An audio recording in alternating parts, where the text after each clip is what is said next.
देखते हैं फसल चक्रण क्या है। एकदम आसान भाषा में इसको भी समझेंगे कि फसल चक्रण क्या है। तो देखिए फसल ऐसा ही बना कि चक्रण मतलब एक प्रकार का चक्र।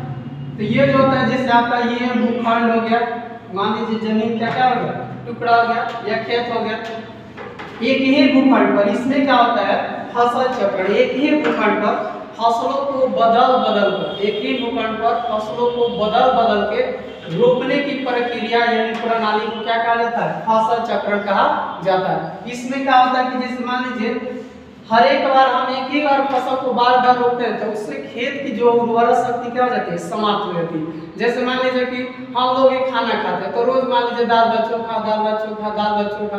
तो दाल भात चोखा क्या खाएंगे तो क्या मिलेगा, वो कार्बोहाइड्रेट मिलेगा, प्रोटीन मिलेगा, बस खा तो क्या इससे पूरी शरीर के संरचना का विकास हो सकता है ना। और भी सारी चीज चाहिए।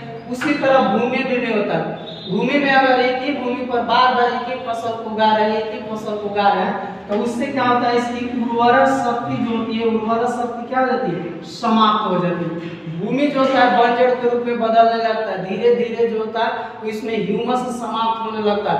और जैसे ही ह्यूमस समाप्त होगा तो बाद में जो उसमें फसल रोपेगा तो किसी प्रकार की फसल होने की संभावना नहीं होती। इसीलिए बताया जाता है, वैज्ञानिक पद्धति में बताया जाता है किसानों को नहीं एक अगर आपका खेत है तो उसमें बदल बदल के फसल रोपिए। जैसे अभी भी हम लोग रोपते हैं, जैसे मान लीजिए धान रोप दिए, धान के बाद जो होता है आगे जाके फिर गेहूं रोप देंगे।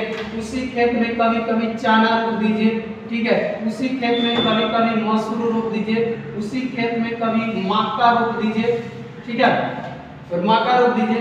तो ये उसी खेत में मान लीजिए दलहन को रोप दिए। तो इस प्रकार से मौसम के आधार पर भी हम लोग फसल को बदलते हैं।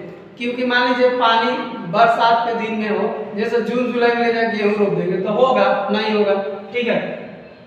अक्टूबर मान लीजिए मार्च अप्रैल में ले जाकर धान रोप देंगे तो होगा नहीं होगा। इसलिए फसल को चक्रण करना बहुत जरूरी होता है। जब तक हम फसल को बदल बदल के नहीं रोपेंगे तब तक जो है इसमें किसी प्रकार की जो होगा यानी वृद्धि नहीं हो सकती। इसलिए फसलों को यानी उर्वरा शक्ति प्राप्त करने के लिए, फसल का उत्पादन बढ़ाने के लिए हमें फसल चक्रण की आवश्यकता पड़ती है। ये मौसम पर भी डिपेंड करता है। जिस प्रकार का मौसम होता है ना उस प्रकार का हम लोग क्या करते हैं, फसल रोपते हैं। इससे क्या होगा कि इसकी संपूर्ण उर्वरा शक्ति, जैसे दलहन को रोपते हैं तो दलहन पौधों के जड़ों में राइजोबियम जीवाणु पाए जाते हैं। राइजोबियम, ये राइजोबियम जीवाणु क्या कहते हैं, नाइट्रोजन को नाइट्रेट में बदल देते हैं, जिससे अधिक मात्रा में खेतों में क्या होता है, उर्वरा शक्ति प्राप्त होती है। तो इसके जड़ होते हैं, उस जड़ में गांठ होता है। जो दलहन पौधा होता है ना, दलहन पौधा के जड़ में देखिएगा गांठ होगा, तो उस गांठ में राइजोबियम जीवाणु पाए जाते हैं। वही जीवाणु जो होता है यानी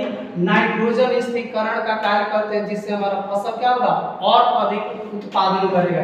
तो इसको कहा जाता है फसल चक्रण। तो कोई भी कहेगा कि फसल चक्रण क्या है, तो जब एक ही भूखंड पर, ठीक है, फसलों को अदल बदल के या बदल बदल के रोपने की प्रणाली को क्या कहा जाता है, फसल चक्रण कहा जाता है। तो ये जो आपको उत्पादन शक्ति भी बढ़ाएगा, आपका अनाज का उत्पादन अधिशेष होगा, जितना हो रहा है उससे अधिक होगा। अगर एक ही खेत पर बार बार एक ही फसल उगाएगा तो इससे जो होगा आपको उत्पादन नहीं होगा। तो इसको इसी को कहा जाता है क्या, फसल चक्रण।